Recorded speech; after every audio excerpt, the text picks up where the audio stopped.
Hello everyone, my name is Mmathebe and I'm excited to welcome you to Amai Capital's very first webinar.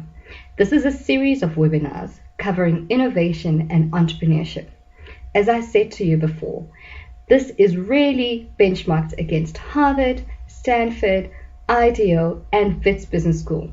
This is a true masterclass. Enjoy. Our first webinar covers innovation. We focus on innovation as various researchers have shown how innovation is a source of competitive advantage for individuals, businesses, and countries. This stems from a type of economics called innovation economics, which focuses on economic growth through the mobilization of technology as opposed to the accumulation of capital. Innovation is central to entrepreneurship, and this is particularly why it is interesting to Amai Capital. Before we proceed, let us tell you a little bit about ourselves. We are a seed impact investment fund. We focus on seed stage investing of social enterprises. We're a consulting company to both corporates and public organizations regarding developing strategy for their entrepreneurship programs. We do research, both qualitative and quantitative, in the areas of entrepreneurship, innovation, and development. We utilize technology to drive our impact, manage our portfolio, and do our impact assessments. We believe in understanding the entrepreneurial mindset and cognition in developing our entrepreneurship programs. So back to the subject of innovation. Joseph Schumpeter introduced the idea of creative destruction to describe how technological progress has been central to economic growth. Innovation lies at the center of creative destruction. Innovation is creative destruction, which essentially means destroying the old completely and creating the new. Schumpeter saw the entrepreneur as being as being an active agent of innovation. The Austrian-born economist and finance minister is essentially the father of innovation. Through innovation, new products, processes, value, and completely new business models are created. These are essentially the 4 P's of innovation.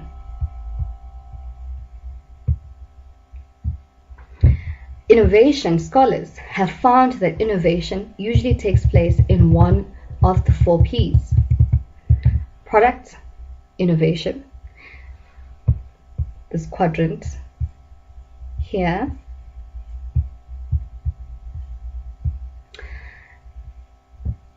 these are essentially changes in the products or services that the business already offers. An example would be better battery life for your phone. Process innovation. These are essentially new methods of producing or delivering products or goods, products or services. For example, this is innovation that mainly takes place in the value chain, from raw material sourcing, input savings, to shortening lead times. Position innovation. This is a rethink of value. Essentially, you rethink the value that your products or services have and that they can offer in various contexts. An example is thinking of M-Pesa, mobile money payments.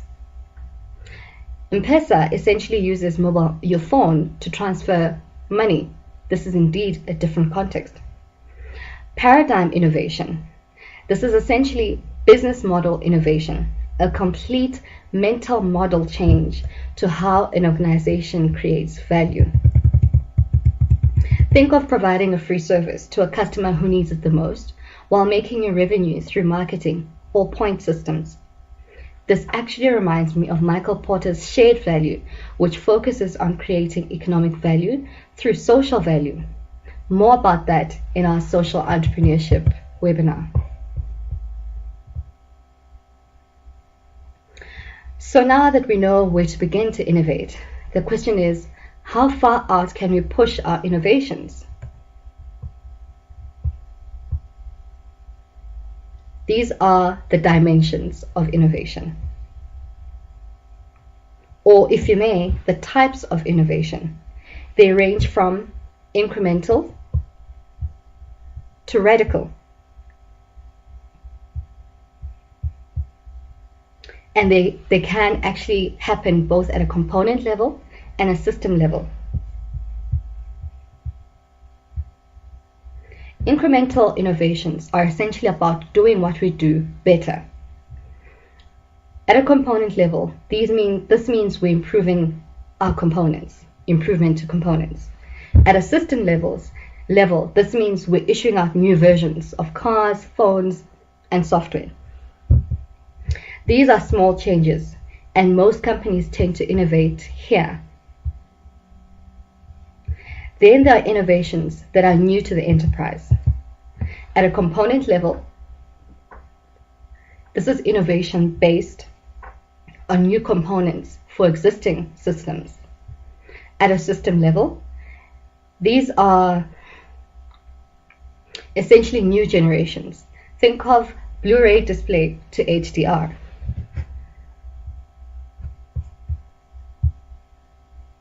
And then on the far right, we've got radical innovations. And these innovations are what we call new to the world. This is something that has never been done before. At a component level, these are advanced materials to improve component performance. At a system level, these are really your industrial revolution type of innovations. Think of the steam power, the electric car in America, and the ICT revolution. Only 6% to 10% of innovations are actually really new to the world and therefore radical.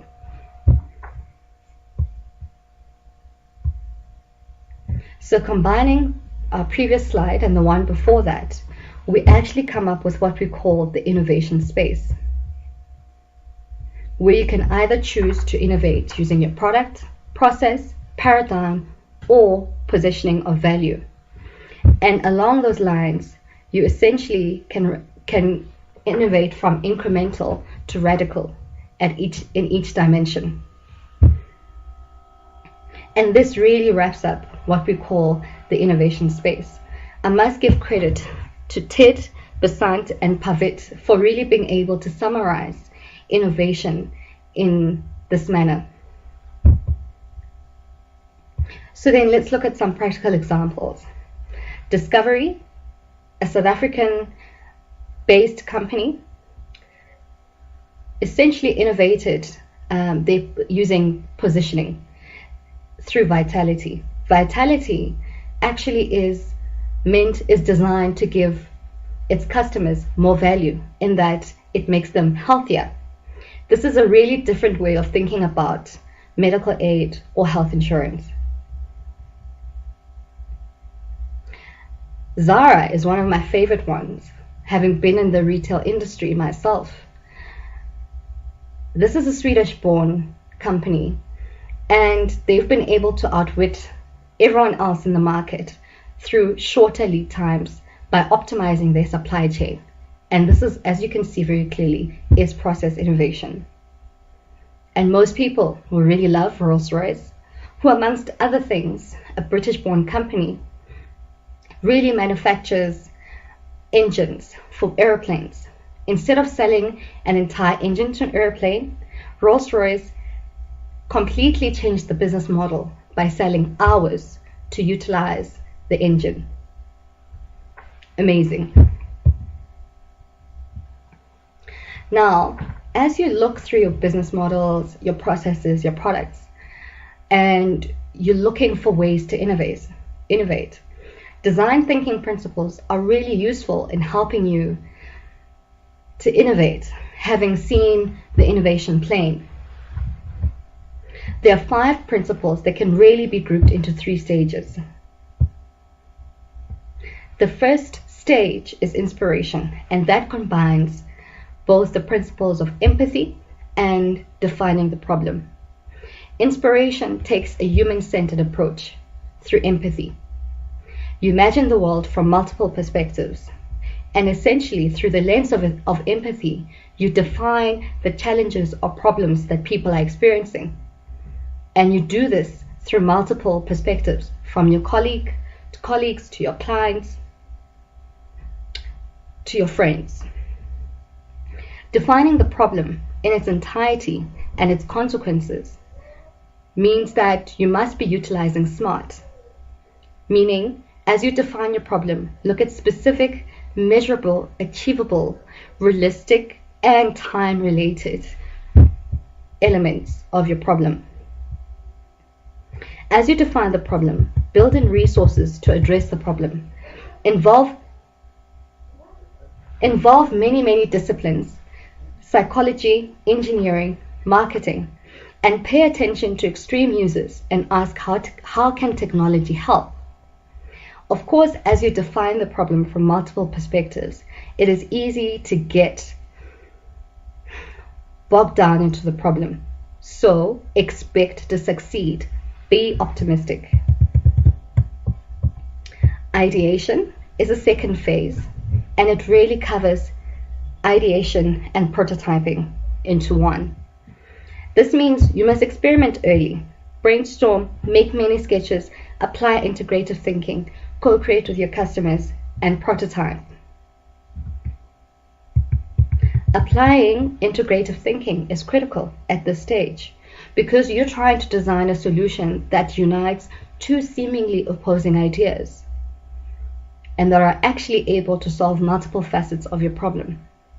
Tell more stories as you prototype. Can people relate to what you're talking about? Implementation is the last stage, and it really encompasses prototyping some more and testing some more all the way until you execute your vision and build your business case. At implementation, you test, amend, and execute, and ultimately engineer the experience for your potential customer, solving their particular problem.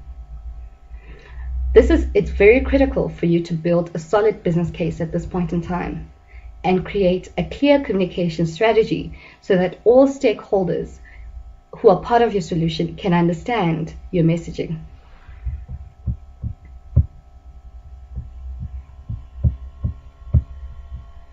It is here that we'll end our introduction to innovation.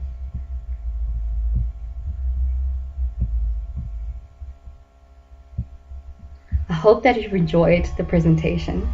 For me, this was really an introduction, but then again, it's an introduction that covers very essential things and dimensions in innovation. See you next time.